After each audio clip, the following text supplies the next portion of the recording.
Zoonotic diseases होती हैं जो एनिमल स्पीशीज से ह्यूमंस में और ह्यूमन से एनिमल्स में फैलती हैं। जूनोटिक डिजीजेस जो हैं ज़रूरी नहीं है कि एनिमल के साथ हमने टच किया तो ही होनी है ना। जो लोग पेट रखते हैं या बाइट्स वगैरह से तो चलो हो जाती है ना। फिर वेक्टर बॉर्न कि जैसे मलेरिया ही है, डेंगू है, तो वो वेक्टर जो है वो मॉस्किटो है ना, उसके अंदर वो वायरस होगा तो that virus can cause illness, है ना। तो वेक्टर बॉर्न भी हो सकती है, वाटर बॉर्न भी हो सकती है, फूड बॉर्न भी हो सकती हैं जूनोटिक डिजीजेस। सो क्या हो रहा है, जो डिफॉरेस्टेशन हो रही है, इतने पेड़ कट रहे हैं, इतने जंगल कट रहे हैं, तो हैबिटेशन जो है वो उनकी मतलब एनिमल्स की जो है वो डिस्टर्ब हो रही है। ये कोविड-19 पैंडेमिक भी हुआ कि आने वाले टाइम में हम ज़्यादा पैंडेमिक्स देख सकते हैं अगर हमने डिफॉरेस्टेशन वगैरह पे ध्यान नहीं दिया तो। सबसे पहला डिजीज़ जो बहुत ही कॉमन है वो है रेबीज़। रेबीज़ कट सलाइवा से, इवन छींक से भी फैल सकता है। और बाइट, तो इसमें भी बहुत सारे तरह के मिथ्स हैं, बहुत सारे तरह के क्वेश्चंस हैं कि कई लोग तो ज़ख़म का ट्रीटमेंट करते हैं कि भाई चूना ले लो और लगा दो उसके ऊपर। तो वो क्या करता है, ज़ख़म चूना क्या करता है, उस घाव को और डीप कर देता है, फाड़ देता है उसको, और वायरस और ज़्यादा पेनिट्रेट कर जाता है डीप लेयर्स में। तो वो एक्चुअली ये जो मिथ्स हैं अपने जो टोटके हैं, कहीं मिर्चे लग देते हैं तो वो सारे ज़ख़म को डीप कर देते हैं और उसमें इन चीज़ों से सेप्सिस होने के चांसेस भी, बैक्टीरियल इन्फेक्शन होने के चांसेस भी होते हैं। तो डिस्कस कर रहा था कि एक बिल्ली रखी थी घर में, वो बच्चे ने उसका थूक चाट लिया है बिल्ली का। तो कहते हैं अब हम क्या करें। मैं कह ये 100% फैटल डिजीज़ है, तो इसमें कोई भी आप चांस नहीं ले सकते कि भाई हम क्या करें, you just go for the vaccination. तो कई लोग बोलते हैं 10 दिन तक आप डॉग की वेट करो, हम देखते हैं कि क्या होगा। तो 10 दिन के अंदर अंदर डॉग किसी और बीमारी से भी तो मर सकता है, ये तो ना कि वो रेबीज से ही मरेगा। और इंक्यूबेशन पीरियड इसका 6 डेज से लेकर 60 ईयर्स तक भी है। तो मतलब कि अगर वो वायरस आपके अंदर किसी के अंदर चले गया तो 60 साल के बाद भी किसी में एक में सिम्टम ऐसे के एक बंदा आया है जिसमें ऐसे सिम्टम आए 60 साल के बाद, तो वो बॉडी में था। फिर लोग बोलते हैं कि हमने उस टाइम मिस कर दिया था तो अब हम क्या करें, हमारे को 1 साल बाद टेंशन हो रही है कि हमारे रोज़ सपने आते हैं कि मैंने लगवाया नहीं, अब क्या करें। तो जिस दिन आँख खुले उसी दिन सवेरा, जब आँख खुले तो उस डे को डे 0 मान लें आप, और उसकी वैक्सीनेशन स्टार्ट करवा दें। वैक्सीनेशन का डोजेस का थोड़ा बताएंगे। डोजेज, हाँ, पोस्ट एक्सपोजर में अगर ग्रेड 3 वुंड लगा ना तो आपको फिर सीरम भी इंजेक्ट करना पड़ेगा, और एंटी रेबीज़ का 037 14 28 लगता है। क्योंकि बहुत लोग लास्ट की 2 वैक्सीन मिस कर जाते हैं कि जी हुआ तो है नहीं। और कई जगह पे रिकमेंडेड भी है कि आप 10 दिन तक देखो, 037 वाला लगवा लो, अगर वो डॉग नहीं कोलैप्स किया तो आप अगली 2 रहने दो, ठीक है ना जी। तो इस तरह की वैक्सीन है। कोर्स बिल्कुल पूरा करना चाहिए जी। It is always recommended you should go for full completion of the course, कभी छोड़े ना, क्योंकि ये 100% फेटल डिजीज़ है और इसका इलाज कुछ नहीं है। इसमें सबसे पहला पॉइंट जो होता है, सबसे इम्पॉर्टेंट पॉइंट, उस बाइट को रनिंग वाटर में उसको धो अच्छे से 15 मिनट तक। This is very very important. Purpose क्या है, पर्पस को समझेंगे तो हमारा अपने आप पहले ध्यान ही उधर जाएगा पानी की तरफ। पर्पस ये होता है कि जो वायरस बाइट करी, वायरस पार्टिकल चले गए। अब वायरस क्या करेगा, वायरस जो है वो माइलिनेटेड शीट होती है ना, जो माइलिन शीट उसकी नर्व की, उसके अंदर अगर वो पहुंच गया ना तो फिर वो सिक्योर है, फिर उसको एंटीबॉडीज भी काम नहीं करेंगी, फिर वो सिक्योर है। तो वहां तक पहुंचने से पहले हमने उसको न्यूट्रलाइज करना है, खत्म करना है। तो वो खत्म कैसे होगा, सबसे पहला स्टेप है उसको clean the वूम with soap and water. This is very simple, soap and water, कुछ नहीं, बहुत कुछ लगाते हैं, कुछ नहीं लगाने की जरूरत। जैसे डॉक्टर साहब ने बताया कि कोई मिर्ची लगाता है, कोई चूना लगाता है, वो गलत चीज़ें हैं। पानी से उसको वॉश करो फर्स्ट। सेकंड, अगर हाँ पानी से वॉश करो, अगर सपोज तीसरे दिन भी आ रहा है, मान लिया पेशेंट तीसरे दिन आ रहा है, चौथे दिन आ रहा है, तो हम बोल देते हैं यार अब क्या, अब तो जख्म मतलब इसको 4 दिन हो गया, अब क्या पानी से वॉश करना। गलत चीज़ है।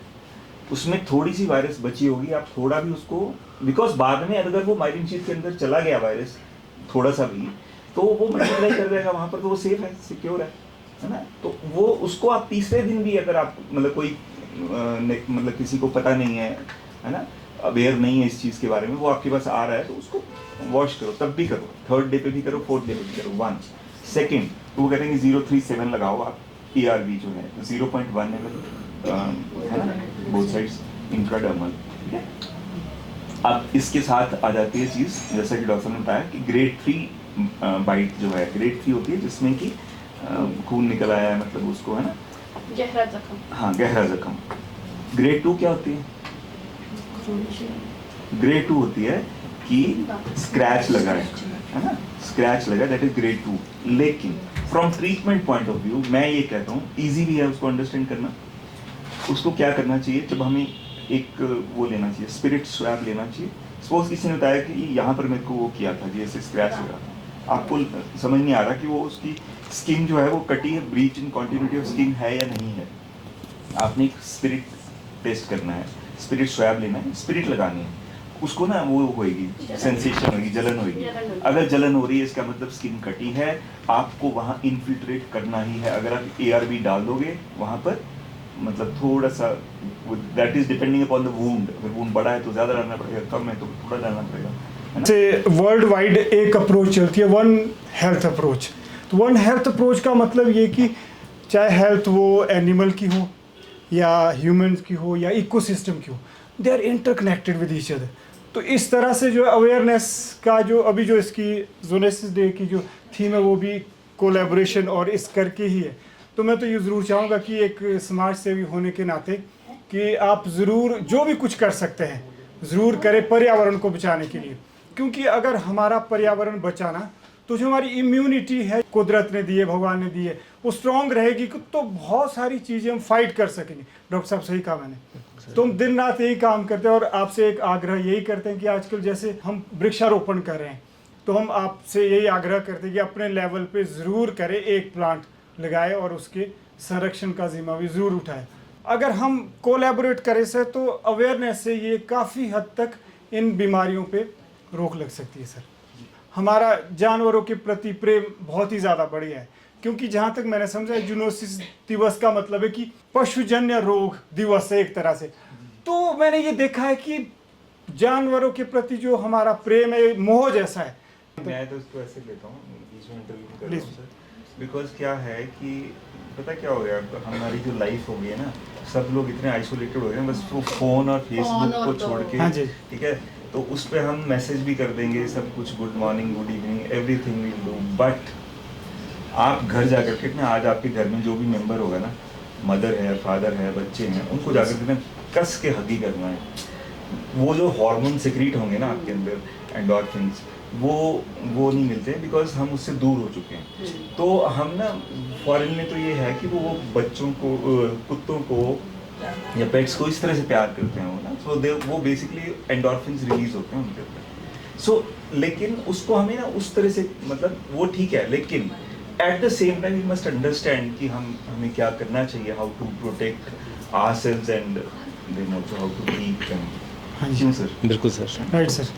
जानवरों के प्रति मैंने काफ़ी प्रेम और लगाव देखा है, लेकिन यह भी बात सही है कि अगर अवेयरनेस नहीं हुई तो ये बहुत ही भयंकर कोविड जैसी बीमारियों का सामना करना पड़ेगा। तो मैं तो यही चाहता हूँ कि दिल लगाने की अर्ज़ है, कुछ लिखता हूँ, राधा मैम बैठे हैं, कि दिल लगाने की अगर सही जगह है तो दिमाग का दिल का साथ देने की कई वजह है, वरना दिल जहाँ लगता है आदमी वहाँ ठगता है। तो ये दिल जो प्रेम, कुत्तों के प्रेम हो या कोई भी प्रेम हो, तो आज हम मोह जैसा कुछ हम खोखले हो गए। और डॉक्टर साहब ने जो कारण तो बता ही दिया कि हमारे भीतर खोखलापन हो गया है, हम अकेलेपन के शिकार हो गए। उसको पूरा करने के लिए हम जो है कुत्ता प्रेम, कोई भी जानवर प्रेम करते हैं और केयर नहीं करते हैं, जो भी हमारी प्रिकॉशन होती है या फिर जो भी। तो मैं ज़रूर चाहूँगा सर कभी भविष्य में ज़रूर हम इस पे हेल्थ और हाइजीन वाले अवेयरनेस कैंपेन करें और प्रशासन तक ये बात ले जाएं। आशा करता हूँ कि जो भी आप मुझे सुन पा रहे, प्लीज़ अगर आप पेट को पाल रहे हैं तो ज़रूर ध्यान दें प्लीज़।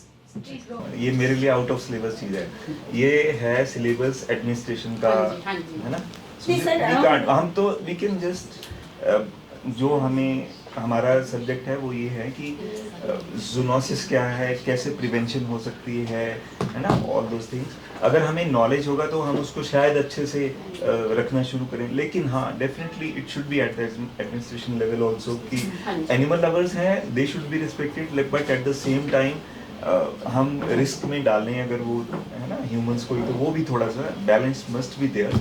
तो ये आपकी बात सही है, बट ये मेरे लिए आउट ऑफ सिलेबस है। नहीं सर, हमारे लिए very much with in syllabus है। मैं तो हमेशा कहता हूँ कि प्रेम मोह वगैरह जो आजकल बढ़ता ही जा रहा है। Even I am also animal lovers, पर वही बात है सर, जो ये प्रेम और मोह ही कहीं ना कहीं ये हमारी मेंटल हेल्थ सही नहीं है। अगर मोह इतना ज़्यादा हो, मेरा तो ये मानना है सर कि जब किसी मोह में, किसी प्रेम में, थोड़ी फिलोसफिकल बात कर रहा हूँ क्योंकि डॉक्टर साहब ने कहा कि अपना विषय नहीं, हमारा तो ये विषय है। प्रेम में और मोह में जब होश नहीं रहता तो दोष ही दोष आते हैं। यह इस प्रकार से है कि बिना होश के प्रेम करना ऐसा है सर, जैसे हेल्थ टॉनिक हो, उसके ना तो best before date, expiry date पता है, ना उसके हेल्थ इंडिकेटर पता है, और उसको लेते रहना और ये सोचना कि हाँ हार्मोनल इंक्रीज हो रहा है, अच्छी खुशी मिल रही है, लेकिन लॉन्ग टर्म के लिए बिल्कुल भी सही नहीं है सर।